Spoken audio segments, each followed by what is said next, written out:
Hello and a very warm welcome to this special. How are you all doing? Hope everybody is fine.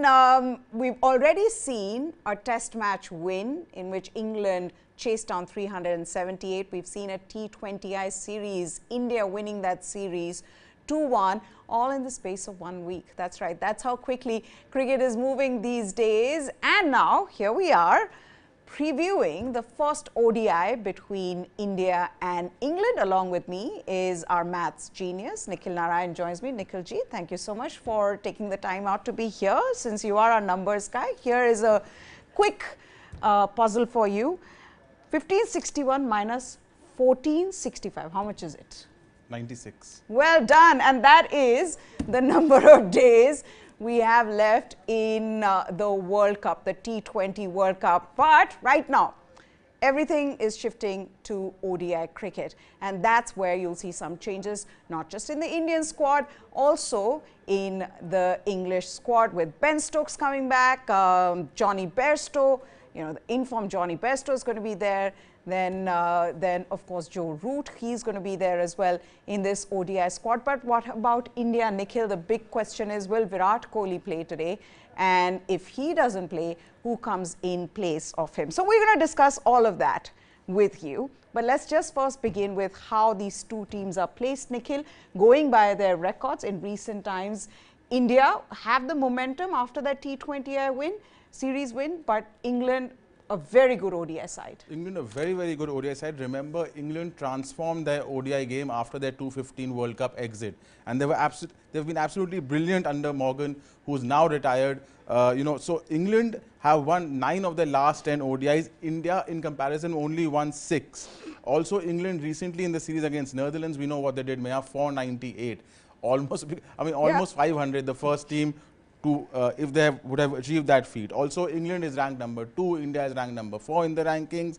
Win percentage in 2020, if you see, England is at almost 70, India is below 50, which means India has lost more than they have won since the beginning of 2020. So India, a very good test team, a brilliant T20I team. ODIs, they've been on the decline since 2020, although they won the West Indies series 3-0 under Rohit Sharma. That's right. India's decline in ODIs since 2020. We're going to put those numbers up as well for you. 21 matches they played, won 10, lost 11. The win-loss ratio, Nick is going to explain that to us. But India are, in fact, a team. If you compare them in the 3 formats, ODIs is where they'd like to change their records in recent time. But Rohit Sharma, this is going to be an interesting series for him. Why? Because number one, Shikhar Dhawan is back in the side. He is going to open with Rohit Sharma, and he's done very well. Shikhar Dhawan, he's been brilliant in ODIs. He's specifically been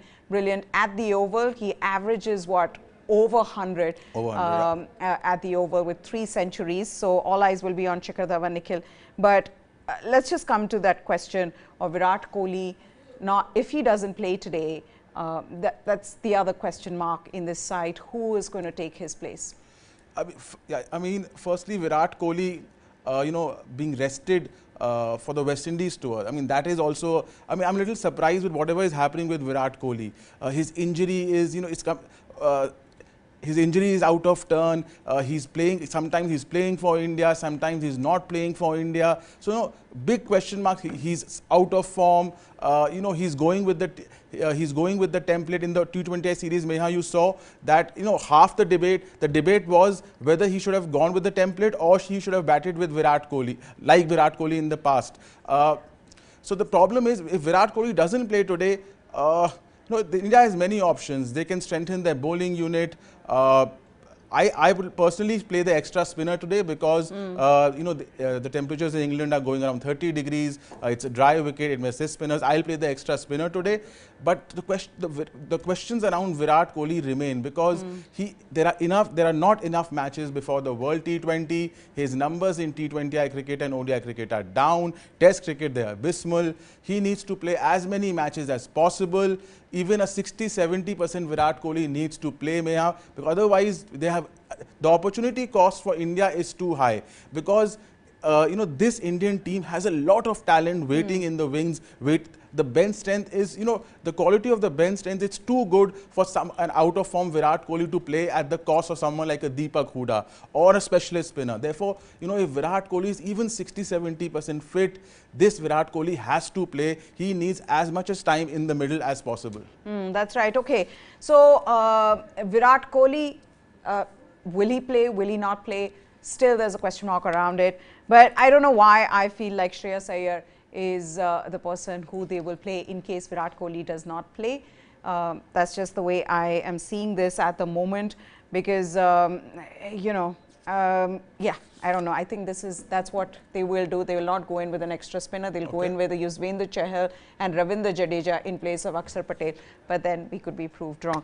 Okay. Now, the other thing being, Nikhil, when it comes to India's batting, in comparison to England, the one good thing has been that England haven't done as well in the T20I series.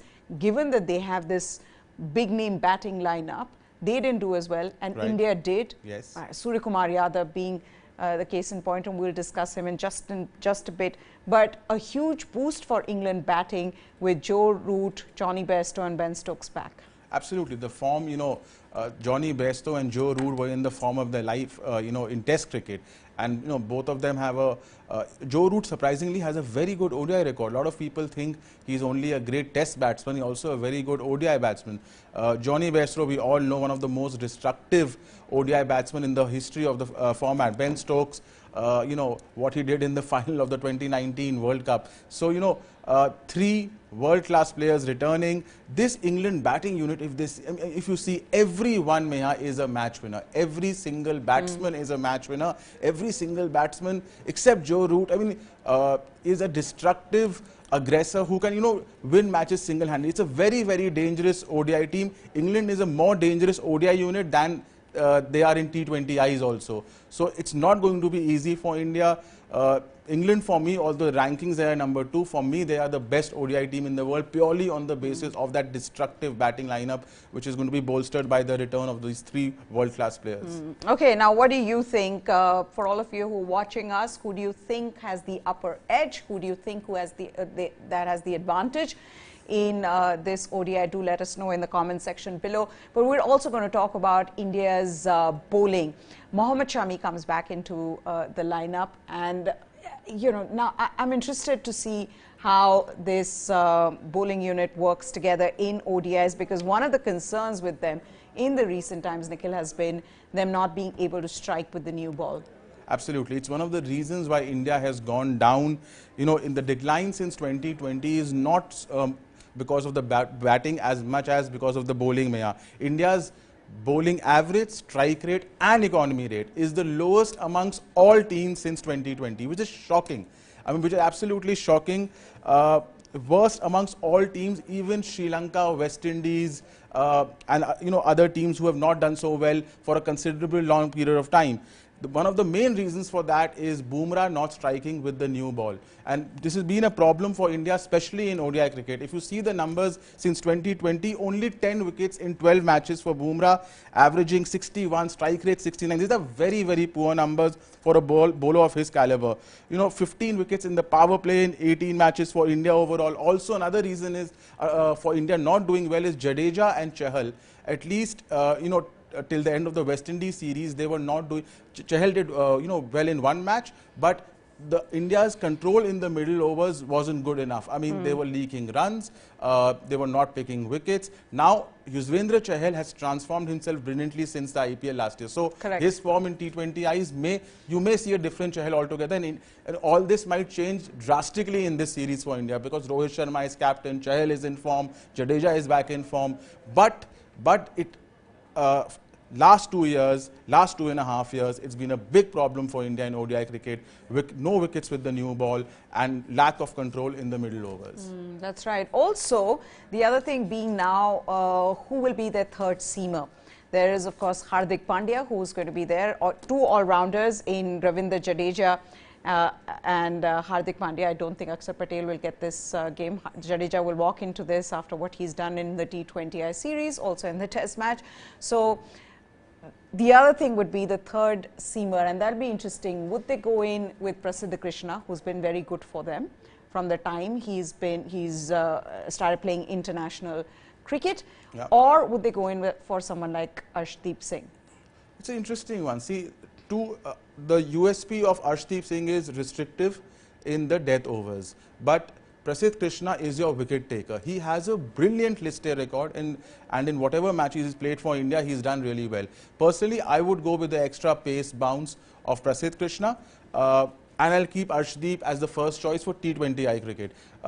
Prasidh Krishna for me, just because he's a genuine wicket taker, and India does have a wicket taking problem, at least in the first 10 overs in the power play in ODI cricket. Okay. Also, the other question now is Hardik Pandya, and I think Indian fans are very happy with Hardik Pandya, the way he's batting and the way he's bowling, Nikhil. But the question now is Hardik Pandya in ODIs. He last played an ODI almost a year ago, 10 overs. In comparison to 4 in T20 Internationals. It's a different thing. How consistent will he be? That'll be important in ODIs. It will be important. Although if you see Hardik Pandya, the batsman, he's in Australia, he played some of his best knocks as a batsman in ODI cricket. So the batting will come good for sure. The bowling, I don't think Rohit Sharma would want all. I mean, if he can give 10 overs, brilliant. But even if he gets 6 to 7 overs, I think because India is playing 6 bowlers, I think 6 to 7 overs would be good enough for Hardik Pandya to start with. As he regains his fitness, he can bowl 10 overs if he's bowling well.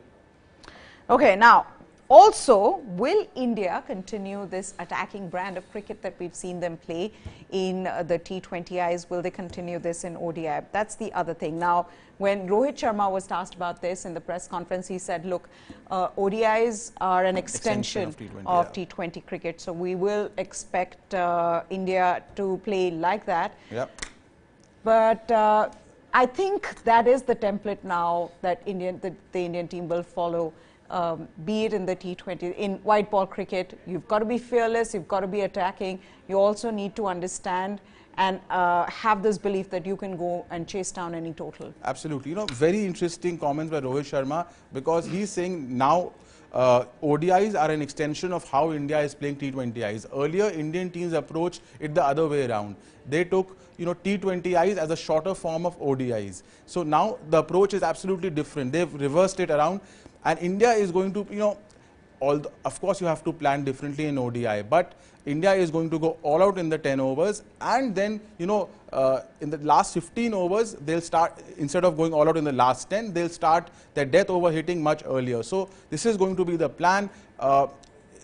They're going to play it as an extension of T20I cricket, as England have done for the last 3-4 years, and very, very successfully. The number of 350 plus scores England has got in at home, it's absolutely incredible in the last few years. I think this is going to be a very high scoring series, but India will surprise England, because India is the only team in the world which can match England's batting might. And when the captain has said we are going to play with a template, you're going to see this going forward. The next World Cup is in India, flat batting tracks, India is under pressure to win. The last time it was in India, we won. Under Rohit Sharma, we have to win one of these 2 ICC trophies. We almost 10 years and nothing has come our way. Also, now at the Oval, this is one stadium, one place where you can see high-scoring matches. We've seen that in the past, Nikhil. But Root, Roy, and Shikhar Dhawan, all 3 of them have got very good record here. Yeah, I won't be surprised if Dhawan and Root, score big runs at the Oval, because Dhawan is a very, very good ODI player. People get confused with his T20I record and his ODI record, but Dhawan is one of India's greatest openers. His record in ODI cricket is not, it's almost matching Rohit Sharma, and Rohit Sharma is considered to be one of the amongst the 5 greatest ODI openers of all time. So Shikhar Dhawan is a very, very good ODI opener. Also, so I think he's going to do well. 300s here. Joe Root is again an underrated ODI player.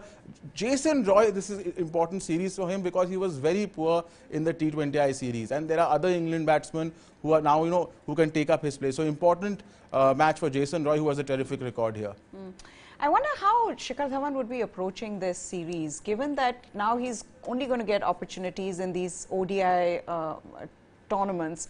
And you wonder, for somebody who's just playing one format, to not just keep himself match fit, but also not having, though, I mean, he played the IPL and they're playing so much cricket. But do you think the pressure is going to be a lot more on players who are not playing, you know, a lot of cricket? When you're walking out, you're not sure of yourself, you haven't played international cricket in a while? I mean, but yes, but these cricketers are professionals. I look at Cheteshwar Pujara. He also only plays Test cricket. He doesn't play ODIs for India, T20Is for India, and he's not played those formats for a while, right? Correct. So these players know. I mean, there are trainers, and a captain like Rohit Sharma. You know, his comments earlier. He said he is backing his players. He's already spoken to each and every player. He has a plan for them. So you would have spoken to Dhawan that you are in our plans till the 2023 World Cup. You're going to open with me unless they form. I mean, you can't those ifs and buts minus, but he is in the plans for the 2023 World Cup in India, after which I think Dhawan will retire. So if you have that confidence from the captain, I think you'll see the best of Shikhar Dhawan. I also feel it's a little ironic when we, you know, Virat Kohli, right now the best format, and this is my personal opinion, the best format that he can play to get back to form is ODIs. Yes. And it's unfortunate if he sits out today that, you know, that's one place, that's one format I know that he can really play himself in, because it suits his style of batting, but he's not going to be able to play. Yeah, I mean, Virat Kohli, if you do an objective analysis, is perhaps the greatest ODI batsman of all time. Yeah. I would put him even above Viv Richards, his form in the last 2 years notwithstanding. Correct. I mean, those numbers are insane what he has, absolutely unbelievable numbers in ODI cricket. Yes, you're right. I mean, the way he builds his innings, ODI cricket is, I mean, is just the perfect format for him to excel. His numbers in ODI cricket are not as dissimilar, you know, as Test cricket in the last couple of years. But it will be unfortunate if he misses the first match, but I'm sure he's going to play the second and third ODI. How much will India miss Bhuvneshwar Kumar, especially given that I'm told that there will be overcast conditions in the match today? Not sure of the next two matches, but Bhuvneshwar Kumar's swing, and we saw what he can do in the T20I series. I mean, given that it's going to swing in England, which it always does, what he did in the T20I series and in the Test match, also given that India hasn't been able to take wickets with the new ball, if that continues, then, you know, and England's going to go all out in the power play. So, yeah, Bhuvi will be definitely, I mean, Joss Butler would be breathing a sigh of relief. I mean, you know, Bhuvi has been a nemesis in the recent past. Also, let's talk about Surya Kumar Yadav after what he did in the last T20 International. Let's talk specifically about that physics-defying, absolutely crazy, incredibly brilliant 100 with some of those shots, Nikhil. Incredible. I feel like that is now the template for T20Is, where batsmen have to constantly reinvent their game, think ahead of what the bowler is going to bowl at you. Just completely incredible. I mean, that one drive, you know, which went for a 6, which just he opened the face of the bat, and I don't know how he did it. And you wonder, everything is possible now in cricket the way it's going. Yeah, see, if you see his wagon wheel, it's like a porcupine. It's like, you know, everywhere. Everywhere. It's incredible, and therefore he is rightly labelled as a 360 degrees player. See, you can't compare batsman to the great AB. AB was, you know, again amongst the 5 greatest ODI batsmen of all time. But if India has someone who can replicate AB, that style of play, it is Surya Kumar Yadav. You know, see, everyone cannot do what Surya does. Batsmen like Shreyas and all also really, really good. I mean, they're really good. But they don't have the X factor of a Surya. Surya can win you matches against top teams like Australia, England, Pakistan single-handedly. Shreyas can also win you matches, but not consistently against these top teams. Maybe against Sri Lanka, West Indies. And therefore, Surya is a special talent. Therefore, he's being backed by Rohit, who's seen him in Mumbai Indians, and he's spoken very highly of by most of our other cricket pundits and analysts. So, I mean, his ability, his stroke, his 360-degree stroke play, it's not easy. Not everyone can do it. He can do it, and he's been doing it successfully for the last couple of years now. I also get the sense that he's moving so much around the crease. He's shuffling across the stumps. He's just doing so much, and yet when he executes a shot, there is stillness in him, and that's why it happens so beautifully. Nasir Hussain was saying it in the commentary, and I remember where he got down on one knee and lap swept, and And he said, you know, just look at the calmness with which he is doing this. Just look at the confidence he has, and he knows exactly where he's putting the ball. It's incredible. Absolutely. And, you know, I was looking at this stat. In T20Is, although he hasn't played, you know, a lot of T20Is, but whatever he's played for India, his strike rate, which is touching 180 almost, is the highest in the history of the format. Yeah. Wow. Minimum 500 runs. Still early days, but that gives you an indicator that this batsman is special. He needs to be given the backing. And Rohit Sharma, currently Surya is your #1 batsman. Yeah. You almost feel with Rohit, Surya Kumar Yadav, with Rishabh Pant, with Deepak Hooda, the way they're playing their game, even Rohit Sharma, you feel like his game, I mean, when you look at T20 cricket, whether his game is, you know, as suited to the way T20 cricket's being played now. And he's a brilliant batsman, we know. He's an incredible limited overs cricketer. But just the way these young players are now just changing how cricket's played. Yeah, I mean, hats off to Rohit. Yeah. See, Rohit and Kohli, ideally, they like to build their innings and they're like playmakers. They would end up with a strike rate of, you know, 110, 120 in ODIs and 150 in a good T20I knock. But now what Rohit has done since that November New Zealand series, he's the captain. He's saying, I'm going to take the initiative at the cost of my wicket. So he's going after the bowling in almost every match. Even if he scores a 30 of 20, he's done his job according to him. He's not playing for his batting average. He's playing for the team. And everyone else is following suit. So that's absolutely brilliant. I genuinely feel like at this point you'd want even Rohit Sharma and Virat Kohli included, both of them to reinvent themselves when Virat it comes Kohli to did T20. try. Yeah, he did, but that's what I'm saying. And that's the other thing in T20s. How can you reinvent how you've played, especially when you're out of form? How do you expect yourself to just go out there from the first go, start going for big shots and hope to get a big score, especially when you're in this terrible form. Yeah. So it is a difficult situation that Virat Kohli has been in. But overall, with the way India has gone about this, I think the fans, and you know how harsh fans can be, you know how harsh media can be, we can be, there are going to be moments in this attacking format where this team will just crash land. Absolutely. And then you'll say, how could they do this against one of the weaker sides? And, you know, they've got to live with that. Yeah, I mean, we can't be myopic about this. Even the media and the analysts, if India wins 6 to 7 out of every 10 matches in which they try this approach, even if they're skittled for 170 in ODI, it doesn't matter. England have collapsed in some games. It is, if you win the big matches against the big teams, if you win 70% and lose 30%, I think this is a great template. If you don't follow this template, you cannot beat teams like England in big tournaments. They will just gobble you. I mean, they are playing at a different level. And again, I'm repeating, see, New Zealand is ranked #1 right now in ODI cricket, but not because they follow this template, because they have a very good bowling attack, because they have all-rounders. Pakistan, because they have good quality fast bowling attack. They cannot match England and India in this template. Only 2 teams can do it, and to an extent Australia, because you need talent to do this. And India, you know, India can outmatch England also in this destructive batting stroke play. Absolutely. Okay, what can we expect from this venue? Just a quick last graphic to let you know that this wicket in the beginning, of course, helps your fast bowlers. There is bounce on the wicket. It's much flatter than some of the other wickets that you'd find in England, so a high-scoring venue, but it might help the spinners as well. Yeah, I mean, temperatures in England, they're around 30 degrees, and they're saying it's a heat wave. I mean, we have 30 degrees outside right now, and we are enjoying the weather. I mean, you know, they're perfect summer days when it's 15 degrees. And you saw what was happening during the test match as well. Also the way, you know, that was against Ireland, though, where Yuzvendra Chahal said, I wore all my clothes and came and I'm still feeling cold, and he had a beanie on.